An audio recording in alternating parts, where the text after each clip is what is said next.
Right, in other news, Deputy President Paul Mashatile has now wrapped up the keynote address at the Ahmed Kathrada Foundation Legacy Breakfast. In fact, it's a legacy business breakfast today.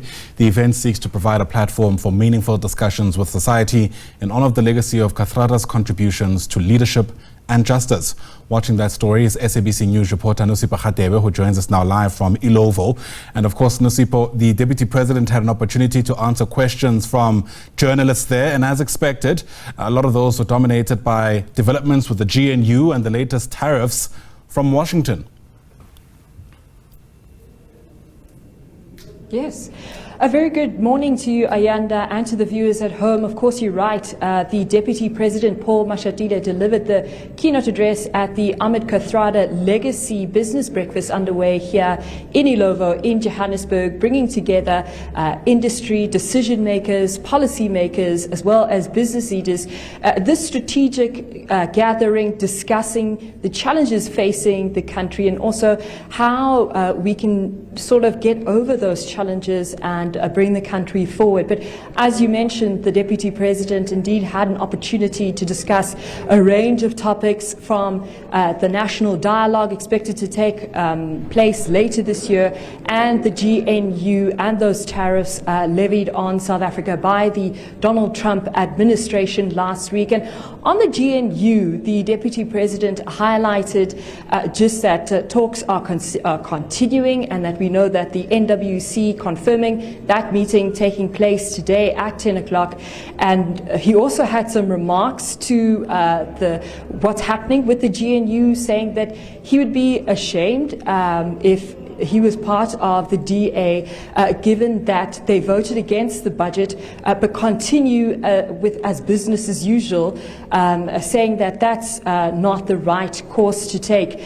But as I mentioned, the NWC now the ball in their court to decide on the future of the GNU. But I'm going to bring in then the Ahmed Kathrada Foundation's Executive Director, Nishan Bolton, just to reflect on what we heard today during the presentation. And Nishan, a very good morning to you and thank you for your time. So we heard from the Deputy President reflecting on the GNU. Of course, business will be concerned about what happens going forward with the GNU. As the Ahmed Kathrada Foundation, give us your reflections from what we heard today. Well, I think we got a better insight into the positions of the ANC. But I also think that what we have here is a public position. And in public, people will essentially articulate the positions that they hope the other side will bring the other side to the table. So I heard what the Deputy President says, but I know that in the real world of politics, they probably have a fallback position, and the same would be going for the DA. I think the foundation was very much in support of a government of national unity. But we recognize that for a government of national unity to work, there must be a meeting of the minds, there must be a common vision that people are working to, but there must also be a kind of glue that holds them together socially. We have not seen in the existence of the GNU of them appearing on public platforms outside of party political circles. So socially and otherwise, you have not seen that, which really indicates that the things that needs to keep a government of national unity together beyond politics is missing. And I think we are now seeing the consequences of that.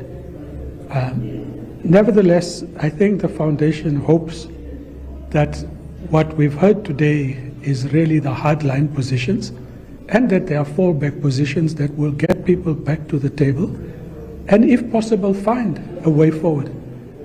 In the end, there will be a government of national unity. It's just whether a government of national unity includes the DA or not.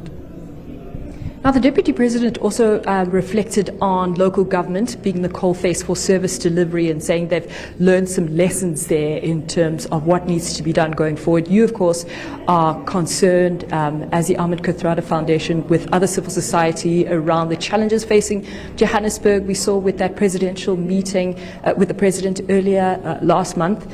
Talk to us about how this event then ties in with that work. I think I was very happy to hear that one of the reasons that the ANC thinks that they lost the last elections was really their failure to deliver at a local level, which is what he was essentially saying. Sorry. And when you fail to deliver water, sanitation, fix potholes, and everything else that has an impact on people's day-to-day lives, that voters will shift.